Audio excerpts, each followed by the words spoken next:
Karibu tena kwa Farm Channel. Channel nzuri kabisa ambayo inakusaidia wewe mzalishaji kuweza kujifunza vizuri kabisa kuhusiana na masuala mazima ya ufugaji pamoja na uzalishaji wa mazao. Inakusaidia kujua jinsi ambavyo unaweza kutatua changamoto zako na mwisho wa siku uweze kupata matokeo mazuri kabisa. Bila kupoteza wakati, kupitia video ningependa nishare nawe tabia 4 ambazo zimekuwa ni changamoto kubwa sana kwa wazalishaji wengi kuweza kuzifuata na kuzifanyia kazi, lakini wale ambao walibahatika kuzifanyia kazi hizi tabia 4 zimewasaidia sana kuweza kuvuka hatua moja kwenda hatua nyingine kwenye upande wa uzalishaji ambao wanaufanya. Jina langu naitwa Lembo Kija, napenda sana kuhusiana na masuala mazima ya uzalishaji. Tusipoteze wakati, twende nikupe hizo tabia 4 ili kusudi ujue jinsi gani ambavyo unaweza kuzifanyia kazi ili zikupe matokeo. Twende pamoja. Ndugu mzalishaji, siri kubwa ambayo inapatikana kwenye aina ya uzalishaji ambao unafanya sio kufanya jitihada mbalimbali ambazo zinaweza kuwa ni msaada kwako, bali ni kuangalia ni tabia gani ambazo zinafanya kazi vizuri na kuweza kuzifanyia kazi kama jinsi ambavyo inapaswa ili kusudi uweze kupata matokeo makubwa zaidi. Tofauti kubwa kati ya kwako mzalishaji na mzalishaji mwingine ni jinsi ambavyo anatumia tabia mbalimbali. Shida inakuja kwenye namna ya kufahamu jinsi gani ataweza kuzijua hizo tabia ili kusudi tumsaidie yeye kuweza kufanya vizuri kwenye aina ya uzalishaji ambao unafanya. Tabia ya kwanza ni tabia ya nidhamu ya muda.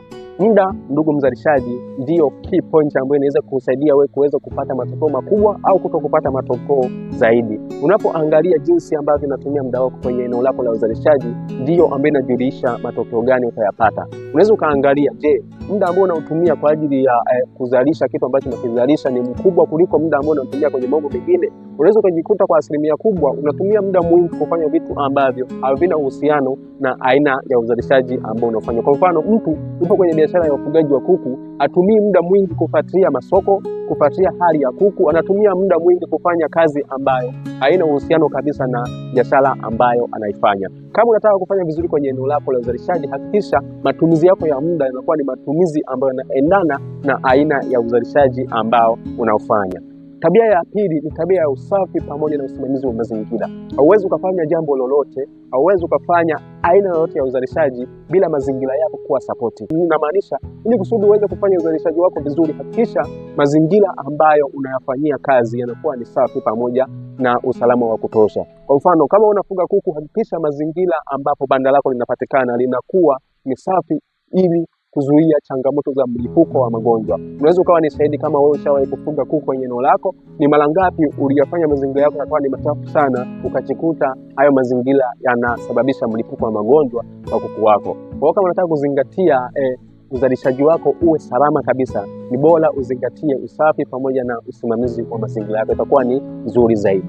Tabia ya tatu ni tabia ya ufuatiliaji wa data au utunzaji wa kumbukumbu. Wazalishaji wengi kwa asilimia kubwa hatuna ile tabia ya kutunza kumbukumbu kulingana na kitu ambacho tunakizalisha. Mtu leo yupo kwenye uzalishaji wa biashara ya ufugaji wa kuku au wa ng'ombe, au upo kwenye biashara ya mazao, lakini hajui ni kiasi gani anachoingiza, lakini kiasi gani anachokitoa. Na uzuri wa kumbukumbu ni kwamba kama ukiwa na tabia nzuri ya kutunza kumbukumbu, inakusaidia kujua hasara pamoja na faida ambayo unaipata, inakusaidia kujua gharama ambazo umezitumia, inakusaidia kujua mwenendo wa biashara yako unaendaje.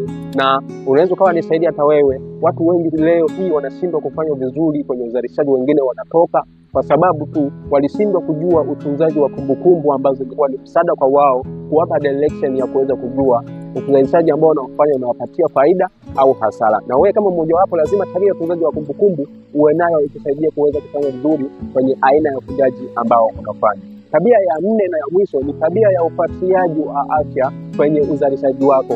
Mzalishaji, nikiwa nasema kwamba ufuatiliaji wa afya, anamaanisha kwamba lazima uwe ukaribu na afya ya mifugo wako. Kama unafuga mifugo, lazima uwe karibu na kujua hali ya mazao yako, sababu upo kwenye uzalishaji wa mazao.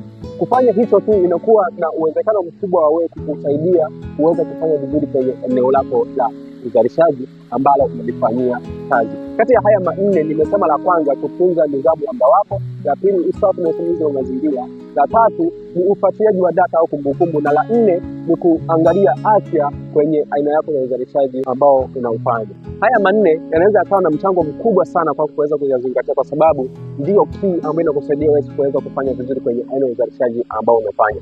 Kati ya haya 4 ni lipi ambalo limekugusa au ni lipi ambalo unaona kwamba linaweza likawa lina umuhimu zaidi kwenye aina ya uzalishaji ambao unaofanya. Lakini pia usisahau kuangalia video zangu zingine ambazo zipo kwenye YouTube channel hii ya KonoliFarm, ili kusudi tusaidia sana kuweza kujifunza na kupata elimu nzuri kabisa kuhusiana na masuala mazima ya uzalishaji, especially kwenye maeneo ya mifugo pamoja na uzalishaji wa mazao. Asante sana, tukutane katika video nyingine.